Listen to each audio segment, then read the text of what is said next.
Age a diehard fan of Shakib, আমি আসলে সাকিব ছাড়া কিছু চিন্তাও করতে পারি না। সাকিবের বিকল্প আসলে সাকিবই। টাইগার ক্রিকেটে সাকিব অধ্যায় সমাপ্তির লগ্নে।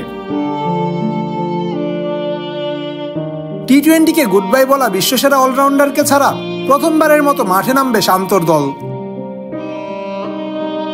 সাকিবকে ছাড়া সামনে এগোতে হবে।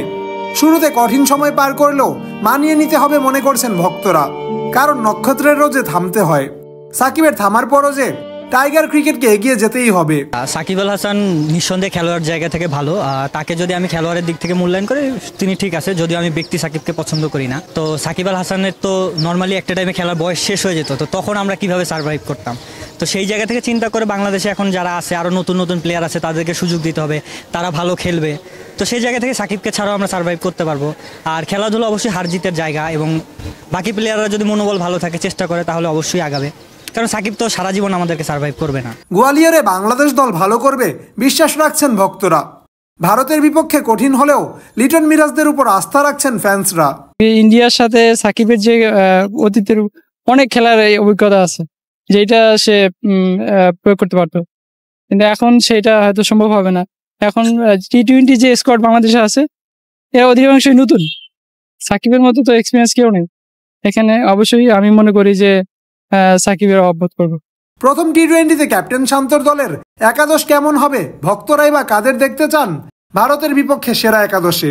ওপেনিং এ তামিম প্লাস লিটন দাস, তৌহিদ হৃদয়, মুশফিকুর রহিম, মাহমুদুল্লাহ রিয়াদ, তারপরে হচ্ছে বলার হিসেবে তাসকিন আহমেদ, পিচ বিবেচনায় তাইজুল থাকলেও থাকতে পারে। সাকিবকে ছাড়া দল গোছানো কঠিন হলেও মিরাজের উপর ভরসা রাখতে চান অনেকে। টেস্টটা দেখছি বাংলাদেশ ভালো একটা পারফরমেন্স করে কিন্তু জিতেছে।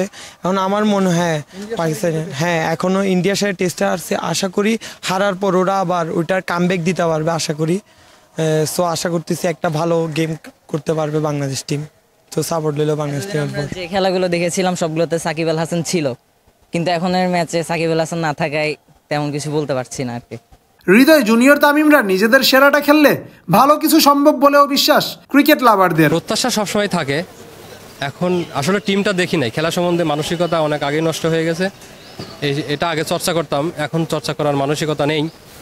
কারণ মাশরাফি বিন মুর্তজা, সাকিব আল হাসান, মুশফিকুর রহিম, আমাদের রিয়াদ ভাই, মেহেদি মিরাজ, এই যে একটা বিষয়, কমান্ডিং যে একটা বিষয় থাকে, এগুলোর মধ্যে যখন প্রশ্নবিদ্ধ থাকে তখন খেলাটার প্রতি আসলে মানসিকতা নেই। তো যাই হোক, আমি ওভারঅল বলতে চাই সেটা হচ্ছে যে ইন্ডিয়ার সাথে যে কম্পিটিশন হচ্ছে, এটা থেকে আমরা সবসময় আশা করব, বাংলাদেশের নাগরিক হিসেবে আমরা ওখানে ভালো করার একটা প্রত্যাশা থাকবে। সেই আস্থা ক্রিকেটাররা রাখতে পারলে তবেই হাসি ফুটবে 18 কোটি বাংলাদেশির। জামান আশরাফ, টিম স্পোর্টস।